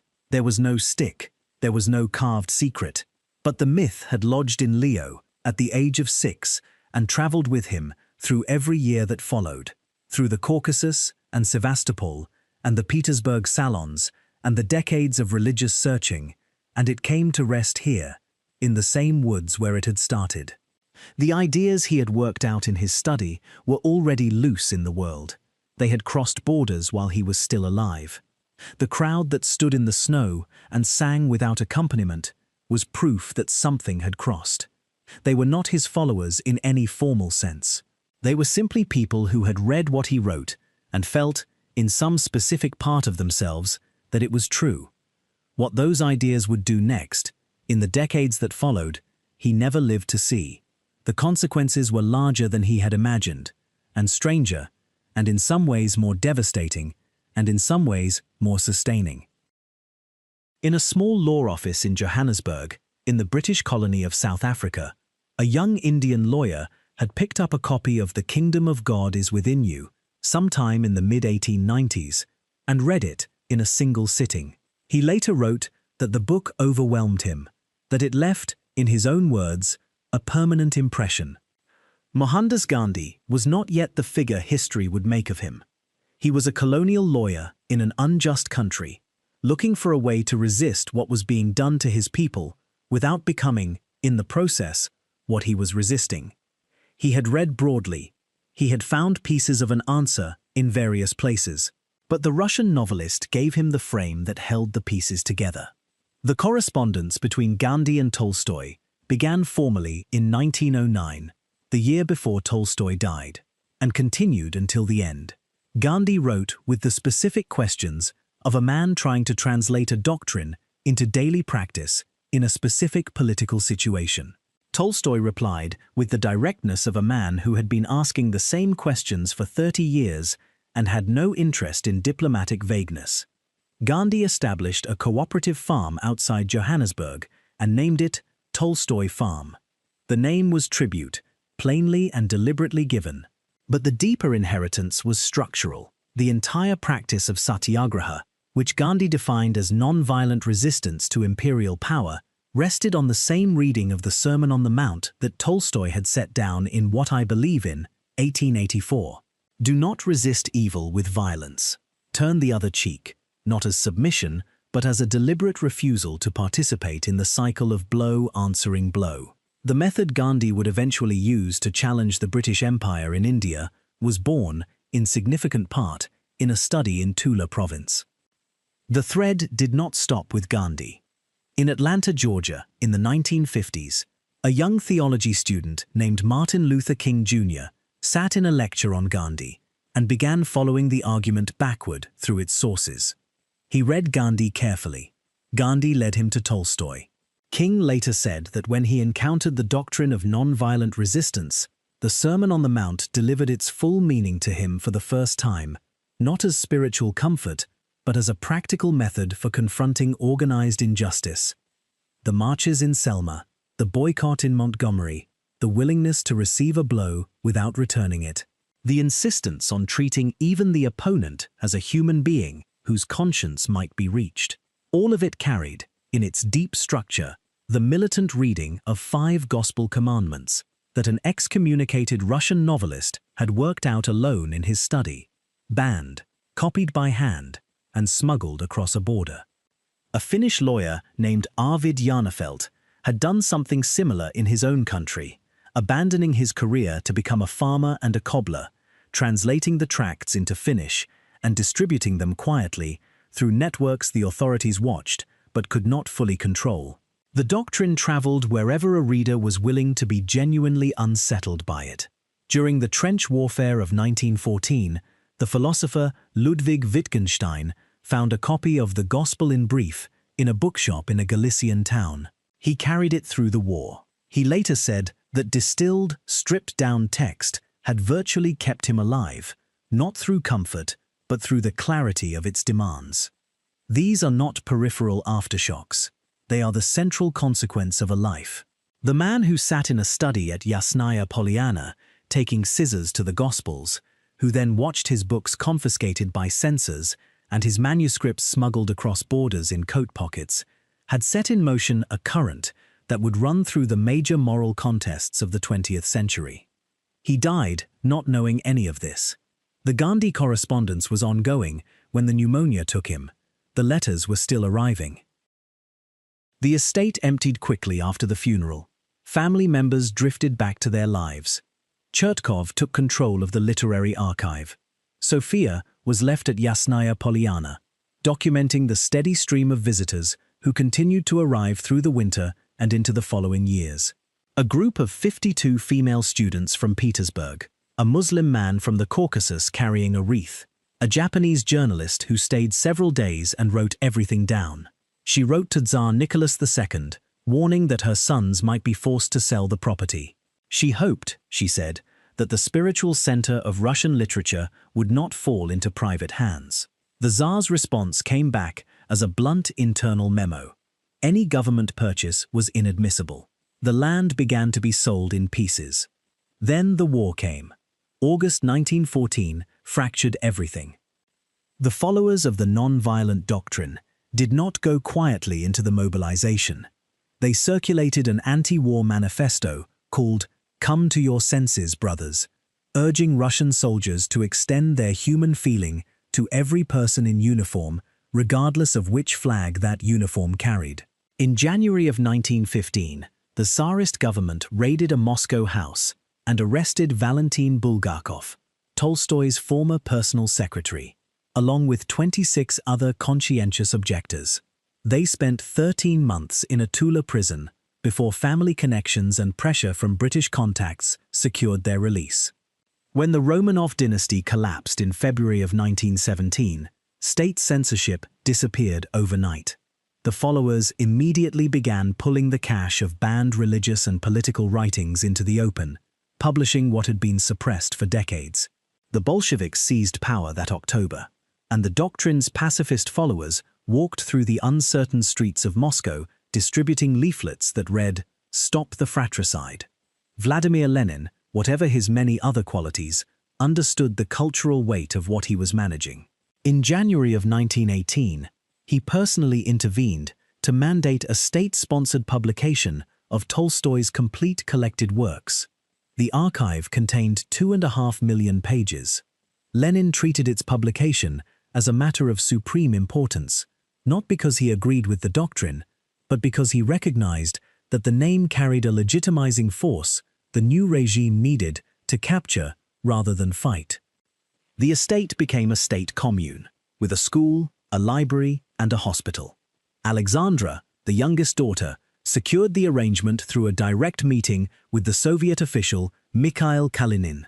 She arrived at the Kremlin gates on her bicycle, having come straight from the train station. The tolerance lasted as long as it was useful. By the 1930s, Stalin's government had begun dismantling the Tolstoyan agricultural communes systematically.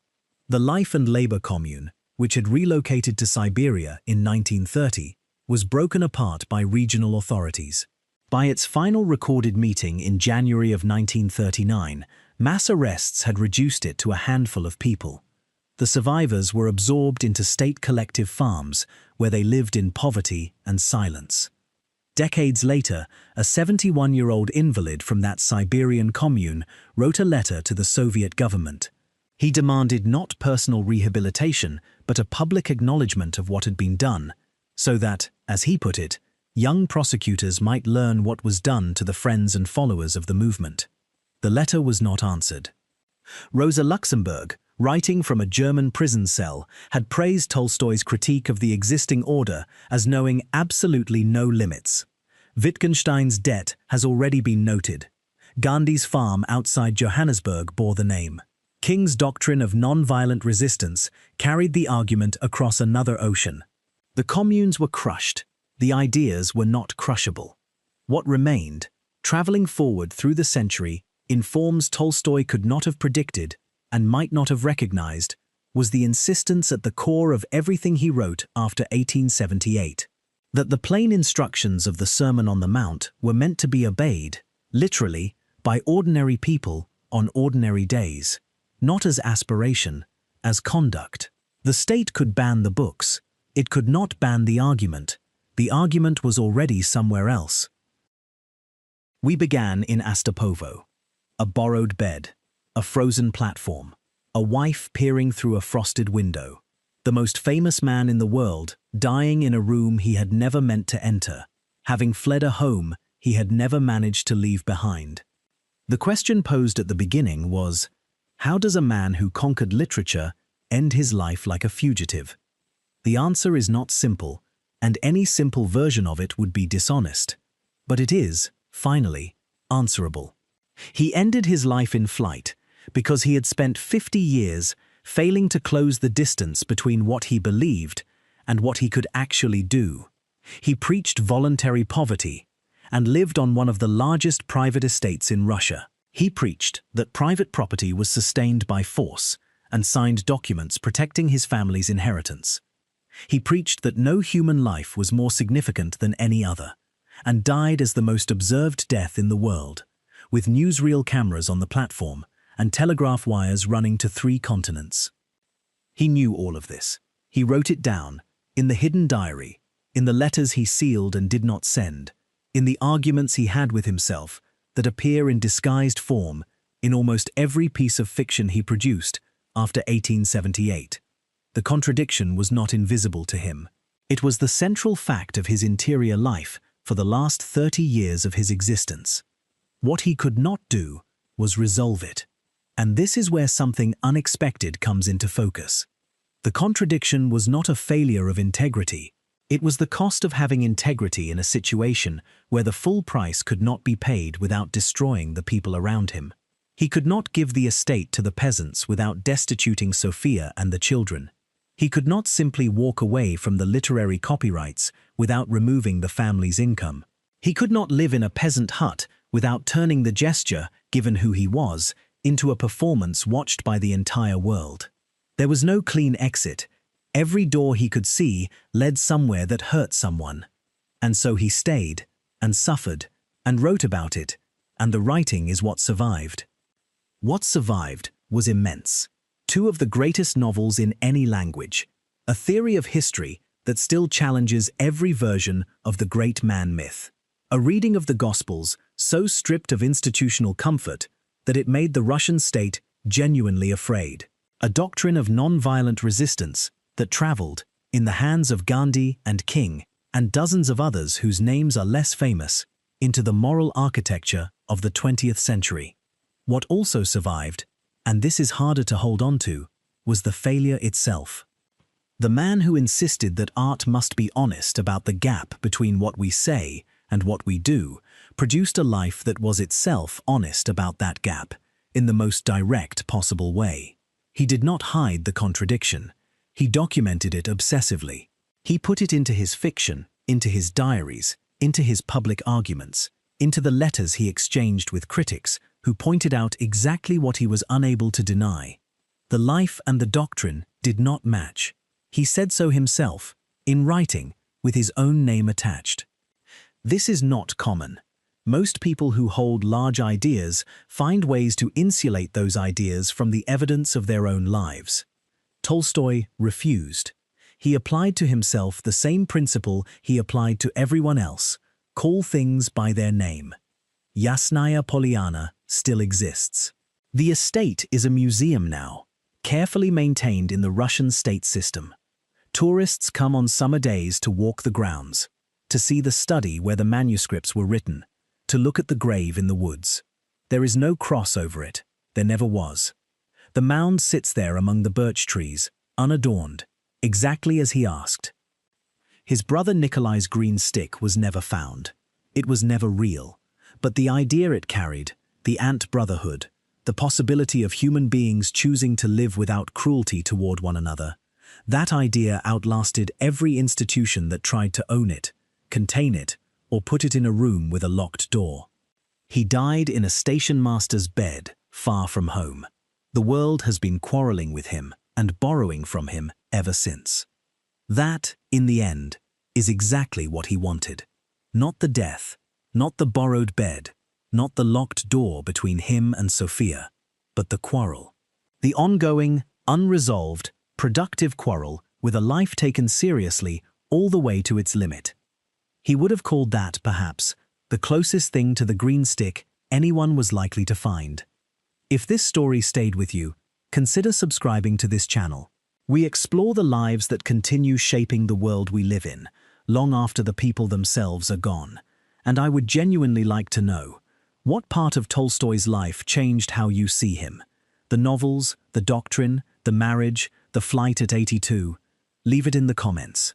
Those conversations matter more than you might think.